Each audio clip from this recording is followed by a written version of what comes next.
Alright, so as you can see by the title, a sad thing just occurred yesterday. Chester Bennington, the lead singer for Linkin Park, recently passed away by committing suicide. And, man, Linkin Park was one of my favorite bands ever. Chester Bennington was a ferocious singer. I mean, he had some powerful vocals.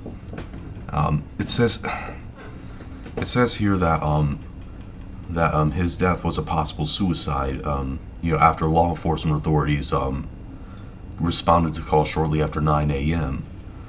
Chester Bennington, who was known for piercing scream and free-flowing anguish, obviously released 7 albums with Linkin Park. The most recent one, One More Light, arrived in May and debuted at number 1 on the Billboard album chart. The band was also scheduled to start a tour with a concert on July 27th in Mansfield, Massachusetts. Wait, is that Massachusetts? Or is it just Mansfield, Mass? I don't know. Someone let me know. Mike Shinoda, the founder, the rapper, and the guitarist, and the keyboard player for Linkin Park, he spoke on behalf of the group in a tweet, and he said, "Shocked and heartbroken." He wrote, adding that the band would issue a statement. "Shocked and heartbroken, but it is true. An official statement will come out as soon as we have one." Chester Bennington also performed on his side project, Dead by Sunrise, and joined the Stone Temple Pilots as his lead singer after the band split with vocalist Scott Weiland in 2013, after Scott Weiland passed away. In May, he responded to the suicide by hanging on of his friend, the singer Chris Cornell, in a note he shared on social media. "I can't imagine a world without you in it." He wrote, "I pray you find peace in the next life." Mr. Bennington also performed Leonard Cohen's Hallelujah at Chris Cornell's funeral. Chris Cornell would have turned 53 on Thursday. I guess that's the reason why he was suicidal, because he was very, very sad about Chris Cornell's death, maybe. And a week later, he posted a series of positive tweets, including one about artistically inspired, feeling very creative this last week. "I have written 6 songs and I'm happy with all of them. Just getting started." He added the emoji for the devil horns hand gesture. But he also opened about his struggles with drug and alcohol addiction, which had fueled many of his biggest hits with Linkin Park. He said that he had been able to tap into all the negative things that can happen to him throughout his life by numbing himself to the pain, so to speak, and kind of being able to vent it through my music. Well, his music. Why am I saying this in first person? He said in a 2009 interview, the website Noise Creep, that he didn't have a problem with people knowing that he had a drinking problem. That's who he was, and he's kind of lucky in a lot of ways, because he got to do something about it.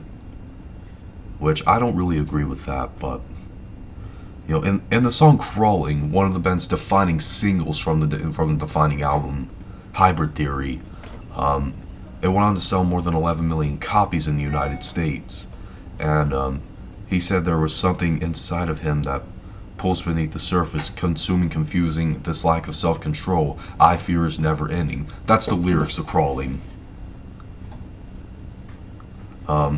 He said the song he said later was about feeling like he had no control over himself in the terms of drugs and alcohol. This is really depressing to read. This is really sad. Still, as the group's career progress, Mr. Bennington was adamant. Is that how you say it? Anyways, that word, that he would remain transparent in his music about his personal ups and downs, which I really admire. The recording studio, he told Rock Sound, is not a safe place for him to be unless he's doing what he needs to do. Taking care of himself, being real, being open about getting it out, and taking all the steps to make himself whole. Like, if it wasn't for music, he'd be dead, he said, 100%. I mean, I used to be actually really a die-hard crossover fan of heavy metal and hard rock music. It's still my favorite genre of music, but I'm not obsessed with it anymore.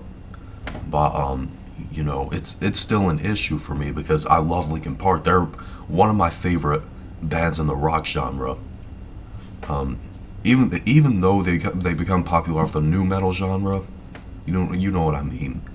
Um, he was born on March 20th, 1976 in Phoenix, and he was the youngest of four children. And he was 11. His parents divorced when he was 11, and frequent molestation by an older friend, beginning when Mr. Bennington was about 7 or 8. Gosh, oh my God! And he continued until he was 13. Well, it continued until he was 13, and it pretty much destroyed his self confidence. You know, I don't even need to read any more of this article. I mean, I'll put the rest of the article down below in the description box if you want to read it. But man, really sad thing just occurred yesterday. Rest in peace, Linkin Park. I I don't know what the future holds for Linkin Park now. Rest in peace, Chester Bennington. Did I say rest in peace, Linkin Park? I meant rest in peace, Chester Bennington. You will be missed. You will be remembered forever in nu metal. And wish the best of luck for the other members of Linkin Park.